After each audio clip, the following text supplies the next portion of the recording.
Hello everyone, welcome back to A Wild Approach. In today's video, I did want to talk about the pond build 2025.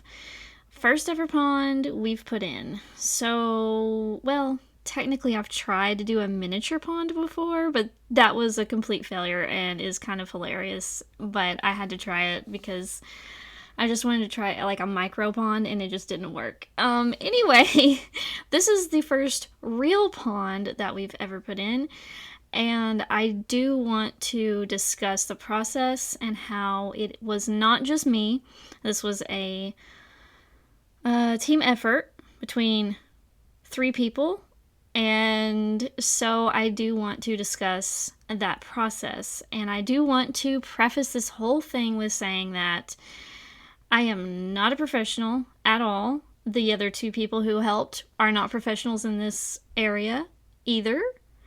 And so we don't really know exactly what we're doing, but we kind of just, we're learning as we're going in a way. I've done a lot of research beforehand, but that doesn't mean that I know exactly how to do this the right way. And so this is not a how-to video at all. This is a video of what we did to create our pond and things that we learned along the way, things that you may want to know before you even get started. So it's not really a how-to, but it's sort of like maybe you'll learn something from this, or maybe you already know more than we do. So take it as more of entertainment value than anything else. And just to kind of see what this new part of the garden looks like and how it got that way, because I think that that is another part of this video that if you do watch my other videos, you might be interested in that aspect alone. So let's get started. So first things first, I have dug a lot of holes in my garden. I've dug a trench. I've dug more than one trench actually, and they were really long trenches. So I've done a lot of my fair share of the digging, but I know my limitations, and I know that once I reach a certain depth in my garden, I just struggle to dig any deeper. So I knew that this was the part of the project that I would really need to delegate out. So my husband and his brother actually did this part. They dug the initial hole for the pond, which to me is by far the hardest part of the build. But don't let that fool you, because there are lots of other parts of this that are difficult. And if you think this is the only difficult part, you might be mistaken, especially depending on what kind of pond you're trying to build and how level your yard is. So as a lot of you know, if you've been here for a long time, you know perhaps that my garden is on a hill, which means it's not level up here on this front yard, and that includes this area. So we had to make sure that we created a berm on the south side of the pond, because otherwise it wasn't going to be level. And it's still not perfectly level. Like the berm itself has kind of like an uphill and a downhill and an uphill again situation. And so if you're going to do this, you can actually make it more level than we did if you want to, obviously, even if you're on a hill, because again, you can build this berm and that will create the level of your pond. And you can kind of see it in this footage right now. We were working to see, oh, is it level? Is the berm level with the other side of the pond? And that's kind of what you want to do. Now, to be a little bit better about this, you can use these pieces of wood, and you can move them across your pond in multiple different directions, diagonals, and all of that. And you'll get a more accurate idea of how level it is.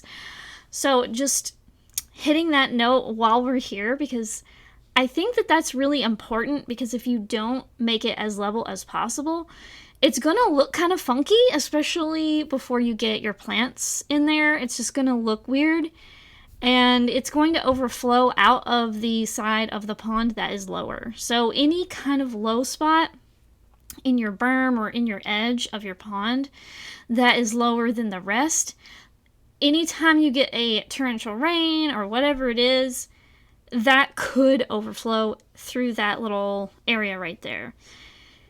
That being said, some people create drainages for their ponds. We don't have that. We wanted it to be as simple as possible, and we just wanted to focus on wildlife and just didn't want to have any kind of situation where things could get hurt or killed in some kind of filter or some kind of drainage hole. And, you know, you can choose your own path there. I really just want everybody to do what they think is best. Just do a lot more research than you think you're going to need for a pond project, just in case, because you just never know. And we'll be back after this break. Hi guys, could you hit the like button underneath this video? It helps me know which videos resonate most with you guys.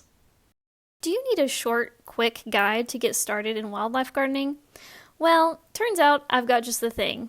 I just came out with a new free ebook just for you, and it's called A Wild Approach to Gardening 101, and it's available on my website today at macylou.com/shop. It's free, so go check it out. What do you have to lose?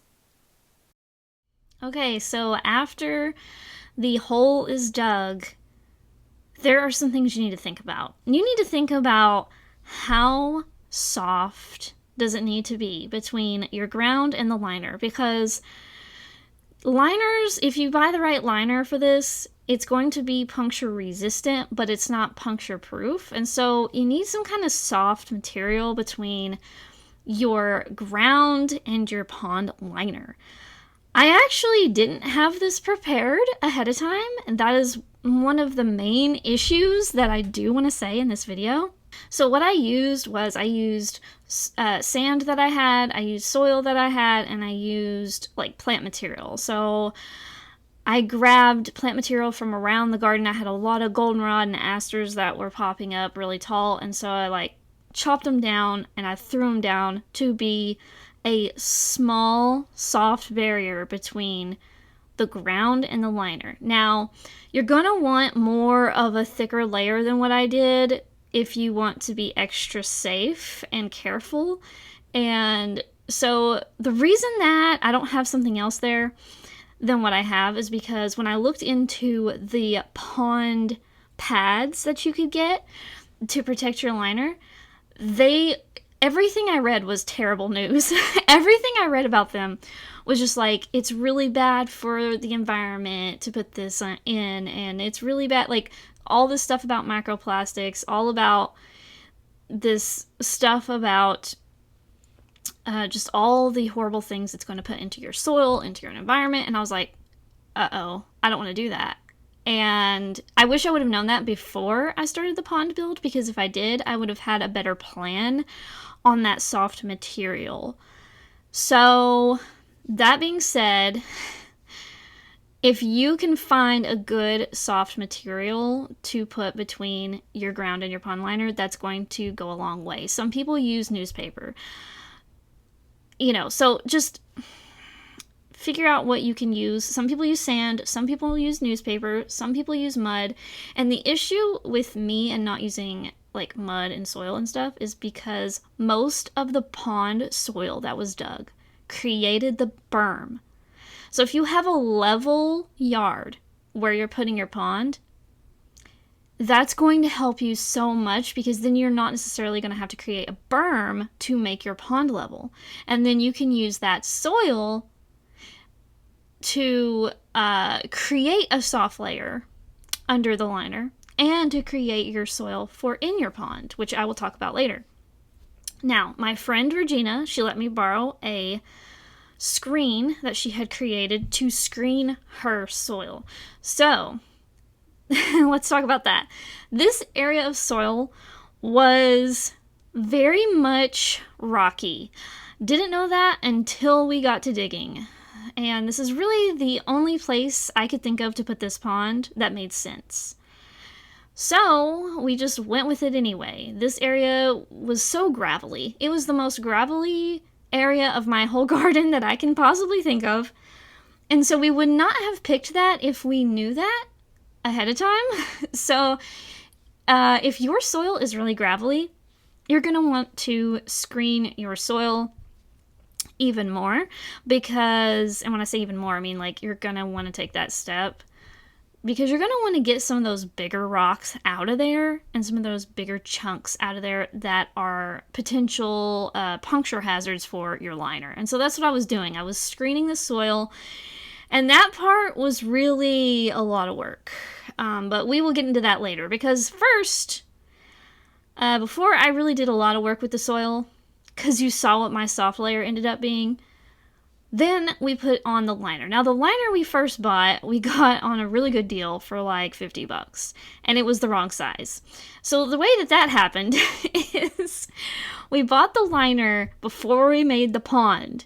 I think it's better, and when I say before we made the pond, I mean before we dug the hole. I think it's actually better if you dig the hole first and then figure out what size liner you need. I know that seems weird and like you're not preparing enough, but that's the one area where I think you should actually do it later. You should buy the liner later on in the process rather than before you even dig the pond. Because the trouble of the matter is you can think that you have a plenty large enough liner. Because ours was like 5x7 or 5x9 or something like that. And I thought, this is plenty big enough. What I did not factor, because I'm not good with, I guess, 3D dimensions. I'm better with just 2D dimensions and like, you know, a landscape overhead or something like that dimensions. But the volume of, you know, when you create your pond, like just under 3 feet deep, between like 2 feet and 3 feet deep, that volume, that depth needs to be taken into account. And it's kind of hard to really do that if you're not good with those kind of measurements.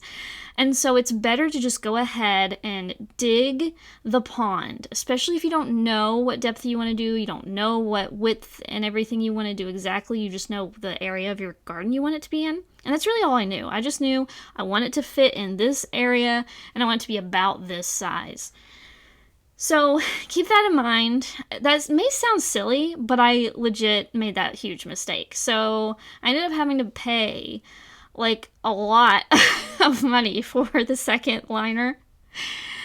And that is a big mistake that I made. And so I just want to prevent that for you. So that's the one thing you probably don't want to get ahead of time. Everything else you probably want to get ahead of time. You probably want to go ahead and get some sand, some gravel, some soil, if you need any soil.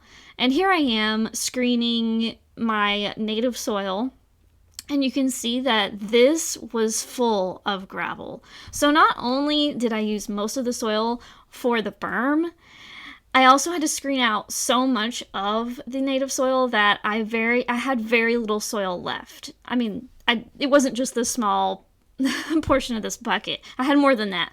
But just for an example, I wanted to show you me screening a small portion of it just so you could get the idea of what the process looked like.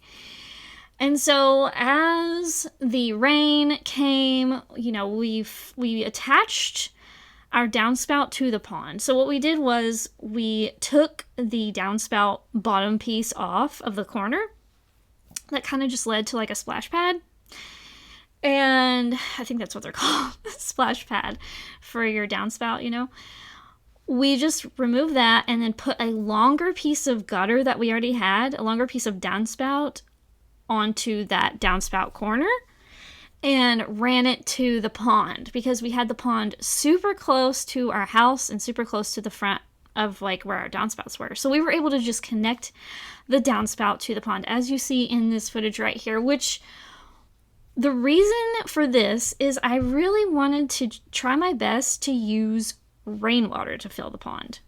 So I really wanted to use rainwater to fill the pond. I wanted it to be as wildlife friendly and natural as I could possibly do with what I had on hand. And so that's what we did. We hooked up the downspout to the pond to fill it up. So it took like 2 or 3 storms, I think, 2 or 3 rainstorms to actually get the pond to fill up. So it wasn't actually too bad. I mean, it's spring, so it's pretty easy to come across a rainstorm, typically. And so I think this was a good time of year to fill up the pond with rainwater. I just think it made it really easy. We don't have rain barrels, so this was our best way to harvest the rainwater, just straight into the pond.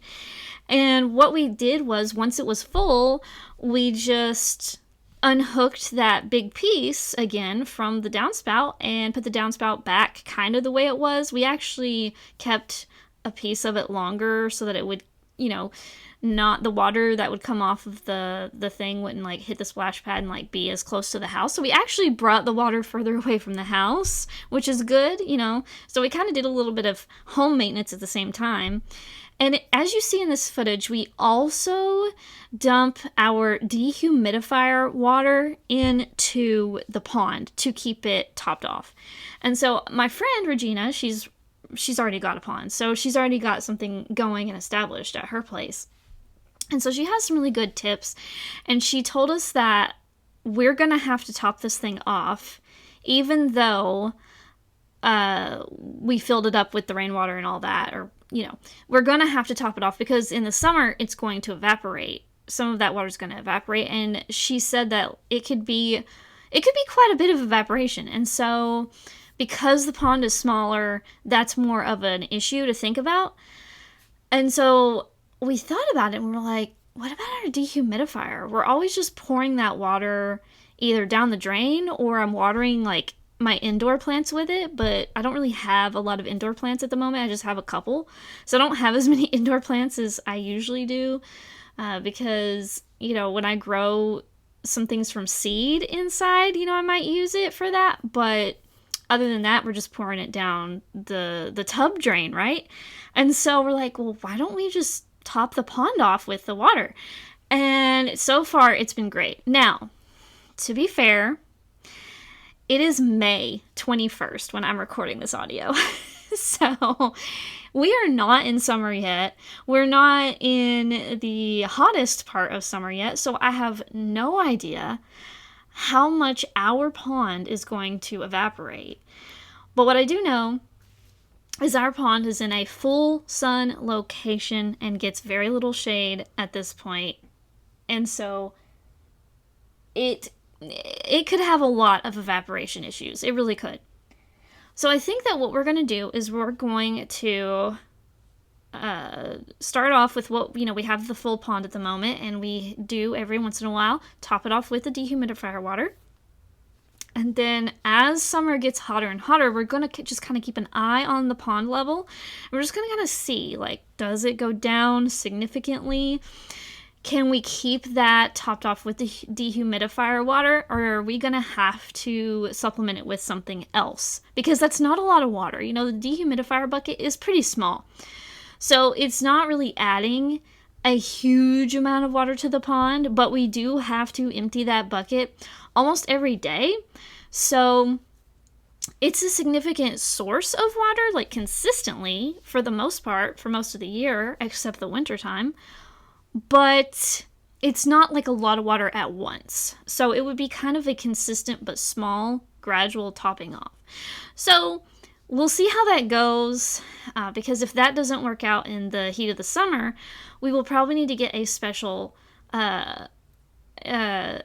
wildlife safe hose, because our hoses are just regular garden hoses. They're not safe, they're not wildlife safe.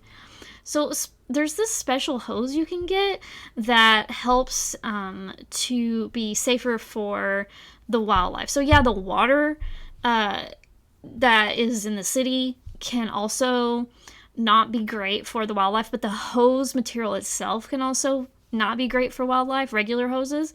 And so this would be a special hose that is specifically for using the water for the wildlife. So that would be a great thing to do if we had to, but we're going to try to just see if we can just use that dehumidifier and the water from that. And if it's not enough, if we start to notice it's not working out, then we can order one of those hoses and add that to the repertoire. I might even order it before it gets to that point, because I don't really want to wait until, oh no, now we have all this issue and now we need to hurry and order it really quick. So Anyway, that's the long and short of it on the water part of it. Now, the dragonflies you're seeing in this footage have been hanging out around the pond, and I haven't seen them lay any eggs yet, but they have been hanging out at the pond off and on, especially on sunny days. And so that's really good to see. I kind of already knew. So before we even decided to do a pond, I had already heard frogs next door and out back, and I would see dragonflies in my backyard on my own plants, just hanging out, eating bugs. And I was like, okay, my neighbor has a pond, and we hear these frogs, we see these dragonflies, we know that the wildlife is already kind of here that would use the pond, and so now it's just a matter of putting the pond in and then them coming to utilize it. So far in this footage, you've mostly seen some mosquito larvae and dragonflies and maybe some birds using the pond, right? And so what we're trying to do is let these annoying, like when I say annoying, I'm talking about the mosquito larvae, let them show up to attract the predators that eat them, right?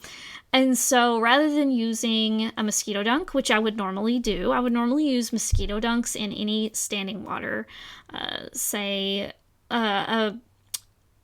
like a bird bath or a butterfly puddle or something where I have standing water. Or I might make a mosquito dunk trap where, you get a bucket of water and you put the mosquito dunk in it and it kills the larvae of the mosquito. It does not kill the adult, it kills the larvae of the mosquito. And I normally would do that. But with this pond, I wanted to see, first, what if I don't do that? What if I don't use one of those at all? And we have the mosquito larvae for a few days. And then we just see what predators show up. And so later in the video, you're going to see who showed up. And I just want to keep it a surprise until then. But for now, you're seeing the mosquito larvae showing up. Now, the pill-shaped things, I'm not sure what they are. I looked it up, and they kind of look to me like springtails, but I'm not really sure if they're actually springtails. When I zoom in, it's hard to get footage of them. But when I look at them with my own eyes, they have like these little antennae and they have this tail that does look just like a springtail's tail. And it actually springs up and then they jump around. And you can see a couple of them on the screen right now. You cannot see in the footage the tail springing. But anyway, I think they may be springtails, but I'm just not sure. But the other things are definitely mosquito larvae, because I know exactly what those look like. They're swimming around, they're jerking their long tail back and forth, whereas the black little pill-looking things, they're more like, they just kind of spring here and there once in a while the mosquito larvae kind of just dance almost all the time, off and on, right? So, again, I cannot confirm that those are springtails, but the mosquito larvae I can confirm. You can see one on the screen right now. And yeah, we don't want mosquitoes, right? But what you want is you want the things that eat the mosquitoes. So you kind of have to have the mosquitoes first in order to attract the things that eat them. I mean, that's just how ecosystems work, right? And so that is what I have been working on in this pond. And yeah, it's kind of scary at first because you're like, oh my gosh, look at all of them. But it gets better. It gets better. I'm gonna tell you later in the video how it got better, which is really cool and I'm really excited. But in the meantime, in this pond, you can see in the water at this point quite a bit, but you can also see that the liner, there's not a lot of soil on the liner. And so my friend Regina was making a great point that she was worried that I wasn't going to have enough soil in my pond. And I think she's totally right. And the reason for that is because of that berm situation. We go back to the beginning of the video and, we can remember that we talked about this berm being required in order to make the pond level and for it to look right and make sense in the space.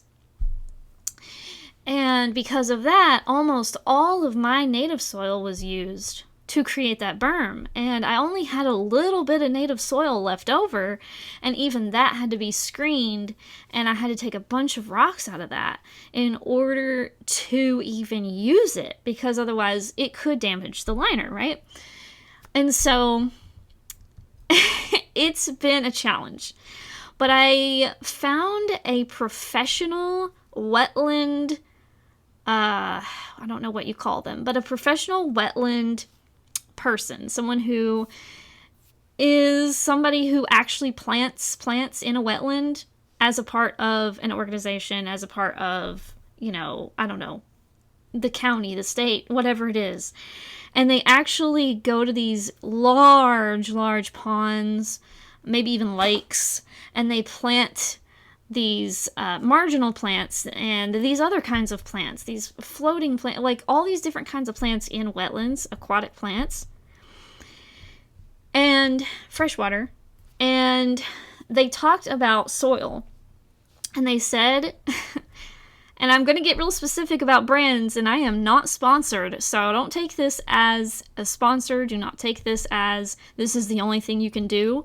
But this person said you can go to Ace Hardware and you can get topsoil that is Ace Hardware brand, and you can use that topsoil as your soil in your wetland. It's fine. It's completely fine to plant your aquatic plants in your pond with that soil. And so that's what I ended up doing, because I did not have nearly enough native soil. As you can see in this footage, you can see a lot of liner still.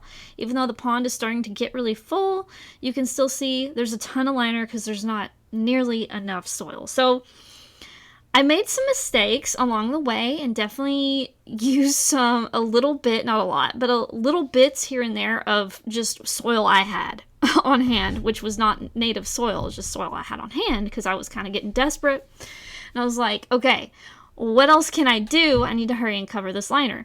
Well, I saw that video and that professional wetland person talk about that Ace Hardware soil. So I went to Ace, which is not far from my house at all, and I got me several bags of the topsoil. And I actually went there twice, 2 totally different days, trips to get it. And I think I got like 8 bags the first time and 6 bags the second time. So I've used, but I didn't use them all yet. So I think I've used, let's see, 8 and 6 is 14 minus 2. I think I've used 12 bags of soil on this pond so far. And I did, if it was going to come in contact with the liner, I also ran it through the screen. Yeah, I know. It was a lot of work, you guys, because I had to put the screen on the chair. You saw I had to use a patio chair, because what else was I going to put it on? And then I put my bucket under the screen. I would get the bucket almost completely full with soil that I had screened, and then I would put that bucket on a wagon, and I would wheel the wagon to the front garden all the way from the back, because I was screening everything in the back, because that's where the chair was. That's where a lot of the material was. So I was wheeling it on my wagon to the front, and I was putting that soil over the liner. But before I did that, I was like, oh man, I need to dig a little trench around my pond to hide the liner in some areas. So that's what I did. And that is also a lot of work. So even though I had help on the worst part of the project, which was digging this really deep hole, the rest of it I was pretty much doing myself, and it was a lot of dirty days of just like getting in there, digging a trench, putting soil over the liner, and just moving on to the next few inches. Like, I was doing it like section by section, and I ended up having to do it by hand, like with a small hand shovel, because I was finding that I don't really want to say, like, something bad happened. I accidentally killed a lizard with my big shovel. Okay, and it was sad. It was really, really sad. So from then on, I was using my little hand shovel, because I was like, I cannot go through that again. That was horrifying. Because what can happen is wildlife can find their way under your liner.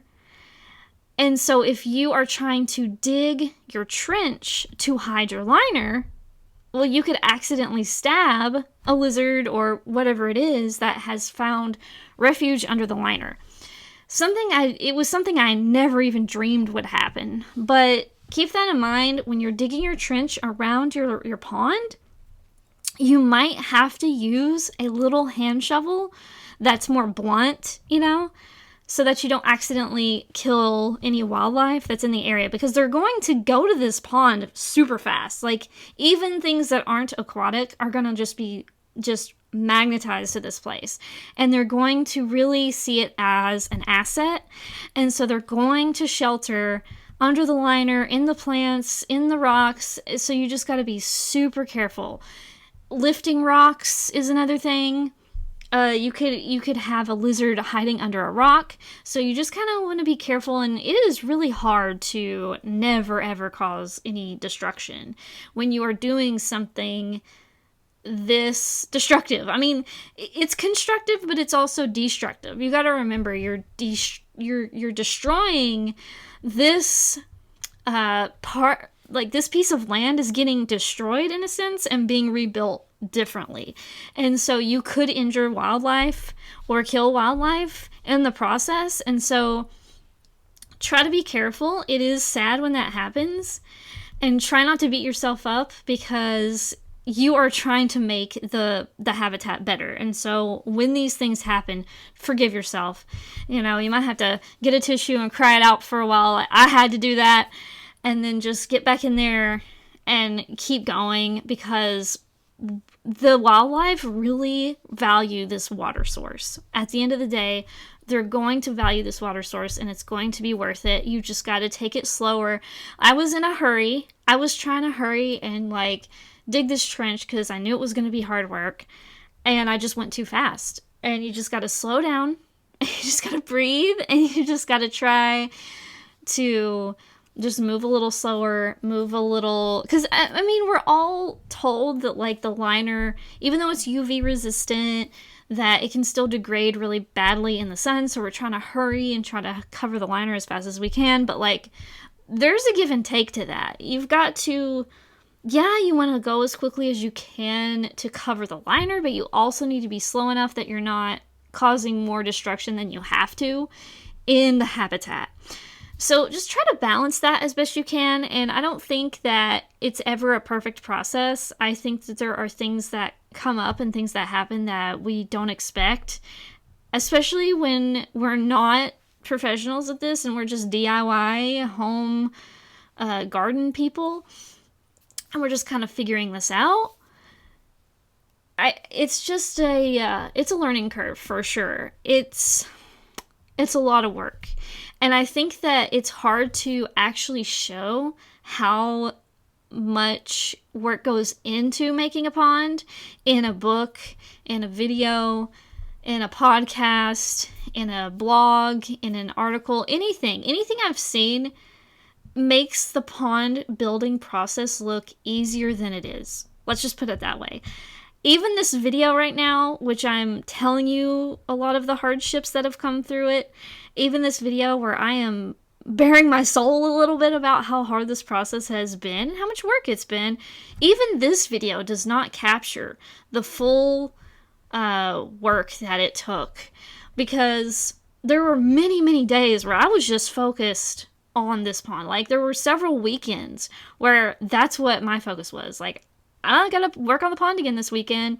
Some weekdays I was working on it, some weekends I was working on it, and some days in a row I'm out there in the dirt and I'm just digging trenches and I'm just burying liner and I'm cutting liner. And I'm telling you, I was out there in the rain, I was out there in the sun, I was out there on some 85-degree days. I don't know how hot it got, but I was out there in some really hot days. I was out there in some rainy days. I mean, I was out there in the mud and the dirt, and I was just determined to get this as as done as it can be. And this video, I know I said I was waiting to film, or not film, but I was waiting to edit this video when the pond is quote unquote done, but the pond is never really done. If you think about it, a pond is never really finished. It's always a continually changing ecosystem. So now you have seen the mosquito larvae, you've seen the maybe springtails, you've seen the dragonflies, and you've seen the birds. And here you go, a cardinal having a blast in the pond right now. I mean, nothing could bring me more joy in this process so far, I guess, than seeing the like 5, 6, 7 birds in the pond at once. I mean, that was crazy. Like, that was amazing. I was seeing like 2 bluebirds and a cardinal and like 4 finches or sparrows or whatever, like all in the pond at the same time. And I was just so peachy about it. I was so happy about it. And it's kind of funny. It's like, is it a pond or is it just a gigantic bird bath party? Like, they were partying. And so the birds have definitely been loving it. The dragonflies have been kind of tempted by it, but not necessarily committing to it yet. And so that is so far in this video what you are seeing. But as time goes on, we do see some other interesting characters enter the pond, but I am not going to give away who just yet. For now, I just want you to enjoy this beautiful footage of this cute dragonfly just a few feet away from the pond. And if you don't know, dragonflies, birds, all kinds of critters love dead stems. If you've got dormant or dead stems in your garden, especially near your pond, oh my goodness. The birds and the dragonflies especially are going to love them because they love to perch. They love to perch on these stems, looking over at the pond or looking at the insects nearby, what they're going to eat next, what their next meal is going to be, what their next move is going to be. And some of these stems, if they are flexible enough, the birds will also gather for nesting materials. And also, I've seen some birds gathering some thistle. I don't even know if they're thistles. They're like a non-native, probably borderline invasive weed. It's sort of like a dandelion, but sort of like a thistle. I forget what it's called off the top of my head, but it gets these seeds that are very dandelion-like. And I haven't really had a chance to pull them out. I would have had a chance if I wasn't constantly working on the pond, but the pond took up most of my gardening time so far. And so I still have a lot of those weeds, and they have, unfortunately, a lot of them have gone to seed. But I noticed the birds were using the seeds in nesting material, and I was like, okay, so that's a small silver lining to the fact that all these weeds are going to seed right now. And so I try to look at the bright side of that, and that's definitely a bright side of that, because I've also had sparrows nest in my raised bed. I think I mentioned that in a previous video. And I'm pretty sure they've since fledged, because there was this time where there was just this fever of the parent birds bringing caterpillars to these little nestlings. And then the little nestlings started to kind of come out of the nest a little bit, and I could kind of see them. And I think I showed you guys some footage in a previous video. And they were so cute, and they were like still getting fed by mom and dad, but they were definitely getting close to being able to fly, you could tell. And then eventually they just started like hanging out a little bit more outside the nest, and then they just eventually just were adults, I guess, and just, you know, no longer getting fed by mom and dad and hanging out in the nest and just somewhere else in the garden. And I hope, and I like to believe that some of the sparrows that I've been seeing in the pond are those now adult little birdies, right? And so it's just really fun to see that. And I also had mockingbirds making a nest in my arborvitae. So I had like 2 different species of birds nest in my garden already this year, which is really, really cool. And really, really exciting.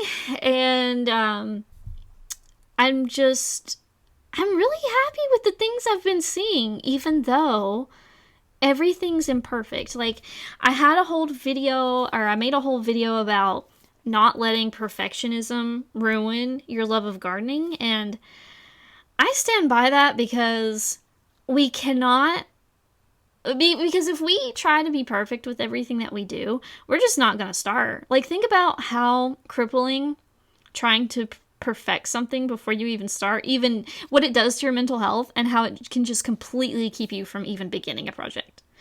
Like, if I was going to be just going over every little detail of this pond before I started, do you think I would have started it? No. I don't think I would have started it. So to me, that's just a really important thing to keep in mind, is that we've got to stop being so perfectionistic about everything. We just gotta stop being perfectionists about it. Just increase your native plants, decrease your invasive plants, and increase your habitat. Increase the diversity of plants, of native plants that you have, so that you can increase the diversity of wildlife that will show up, and increase those food and water sources in your garden for wildlife. I mean, other than that, increase the beauty of your garden. That doesn't mean it has to be perfectly beautiful in every nook and cranny of your garden 24/7, because that's impossible. It's impossible for a garden to be perfectly beautiful all the time and in every little dark corner, right? That's not going to happen. So just try to improve it little by little at a time, and keep in mind that things take a lot of time. Like, let's talk about the timeline for this pond. I mean, I think we broke ground. Let's see, when did we break ground? I think it was like March 22nd. I'm not sure exactly on the date, but sometime in March, I think, is when we broke ground on this project. And remember, there was so much prep work that we had to do ahead of time. We had to move plants. I think, I don't know if that was all three of us, or I think it might have been all three of us. Yeah, all three of us moved plants out of this space before we even broke ground here, because we wanted to preserve those native plants that I already had here. And if you don't know, this used to be just a regular garden bed before the pond was here, and it was called Peninsula Garden, and it has had many different iterations over the years. At one point, it was mostly really tall annuals like Mexican sunflower and zinnias, non-native, but still really great for butterfly gardens, plants. And then after that, I was transitioning it into native plants, and so it was like gray-headed coneflower, penstemon, and bergamot, and all this other stuff, right? And so in order to create the pond here, we had to move these plants. And so we moved some of them into Hummingbird Haven, which is the garden right next to the driveway, and we moved some of the plants to the back garden. And so even before we broke ground, it was hard work. It was hard work. And so I just want to reiterate that to you, because it's not overnight. Like, that was March. That was March when the digging of the pond started, right? And now it's May 21st. And so give yourself time. This pond probably won't even look, its best until, I don't know, until the plants around the edges grow in more lush, until the plants on the berm grow, if they ever do, because, I may have done that wrong. I may need to redo that. Who knows? It's probably not going to look its best until I get more pond plants put into it. It's probably not going to look its best until I get those frog tadpoles showing up, right? Because that's one of the big goals, right? And so it's going to take time to be the dream pond. And I just want you guys to remember that. Anything that you do in your garden or in life, it can take years to get it the way that you want, whatever it is. I mean, depending on what it is, right? Some things may take months, some things may take years. Really depends. And so as we add more pond plants, those pond plants will cover the surface of the water better, protect the wildlife better, and clean the water better, right? Because when you put all that soil in your pond, oh, there's one of the guys I was telling you about that showed up that I got so excited about. Okay, let's talk about this first. See all those mosquito larvae? This is a water strider, and I recently saw I think it was an article about water striders, because when I saw this in the pond, I was like, what is this? Took a picture. I was so excited. Like, I had seen insects like this on water sources before, but I had never had any in my garden. And so I think the last time I had seen one of these was probably at a park or some kind of natural area, right? But I didn't really know what they were technically called. And so I looked it up, and it said water strider, and so I got really excited. I read an article, that they eat a ton of mosquito larvae. So, now that being said, I haven't caught them in the act eating the mosquito larvae, I don't think. If you guys see it in the footage somewhere and I just missed it, let me know. I haven't seen them actually munching on a mosquito larvae, but from what I've read, they eat a lot of them, and from what I saw in the pond, oh, you just saw a water strider attack another water strider just then. Did you see that? They can attack each other if they don't have enough food in the pond. Anyway, I've been watching them to try to see it in action, and I haven't actually seen it, but they are kind of small, and it is kind of hard to see. Even when you're zoomed in with the camera, because the viewfinder is so small. And so I'm just really excited because what I did find out, though, is I was like looking at, we had a ton of mosquito larvae at first, and then we saw our first water strider show up, and then the next day we already had a second water strider, and then like just a couple days later or something, we had 6 water striders. And by that point, we had almost no mosquito larvae anymore. There was just a few left, and they were mostly gone. And I was like, okay, either all these mosquitoes turned into adults really quickly at around the same time, which is possible, maybe they did, or the water striders ate most of them.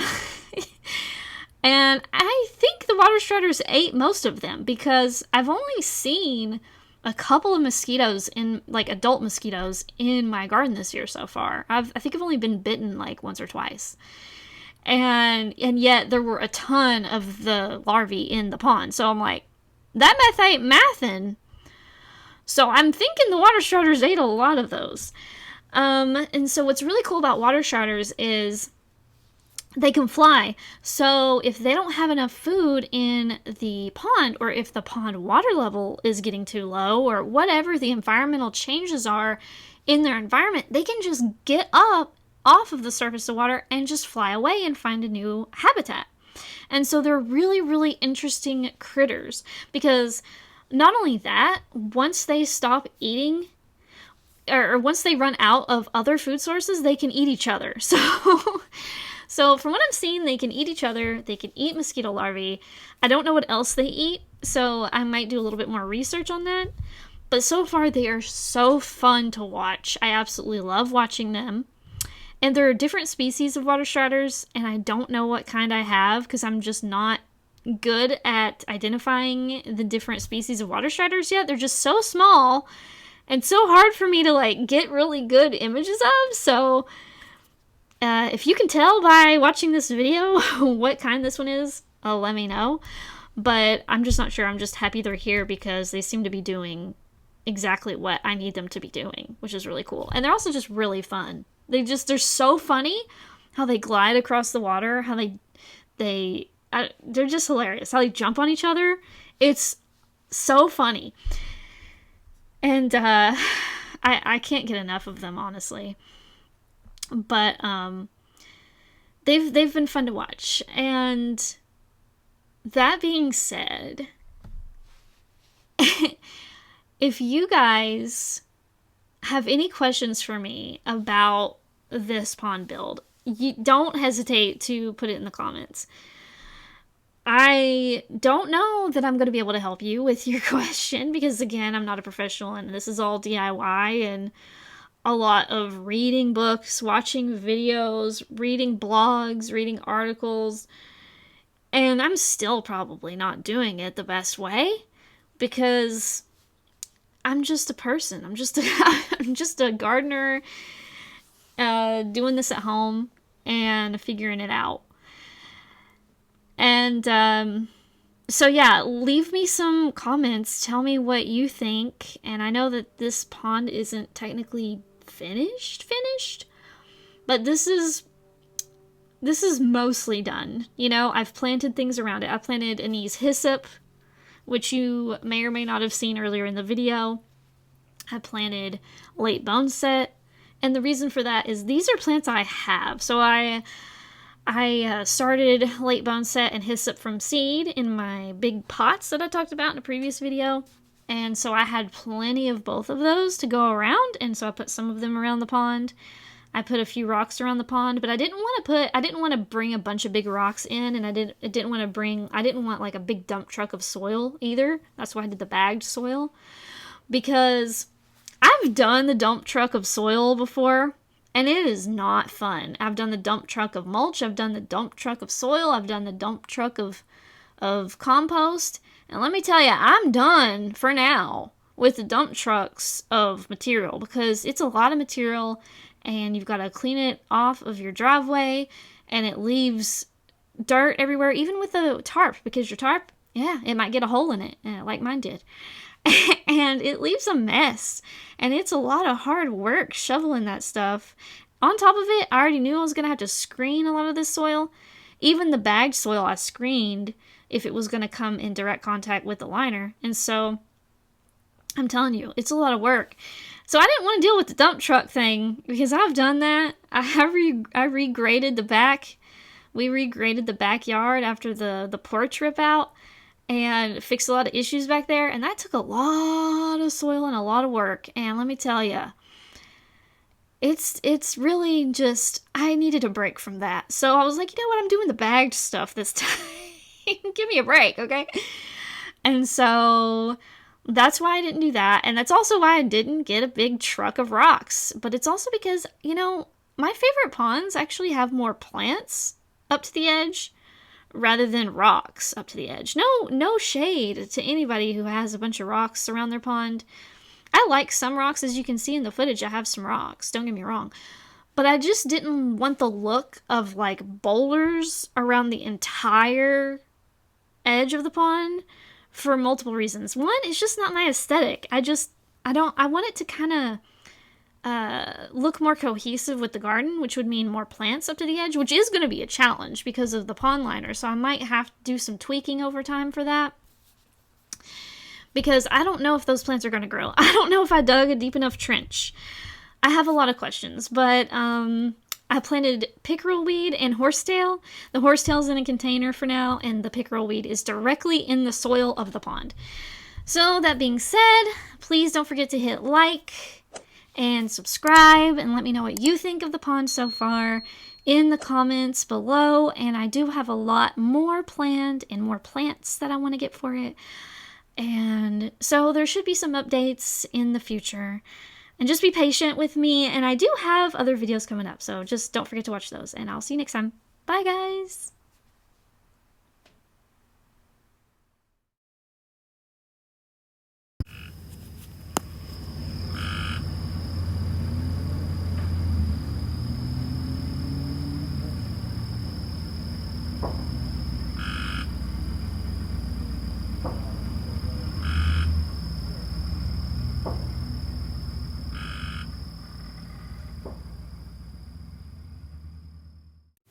Hey guys, don't forget to follow me on Blue Sky and Instagram. These are the two best social media accounts other than YouTube where you can find me and you can see me post photos of the garden, thoughts on wildlife, and more. So don't forget to follow me over there. Brand new items are now available in the shop. Thanks so much to viewers like you for supporting the channel.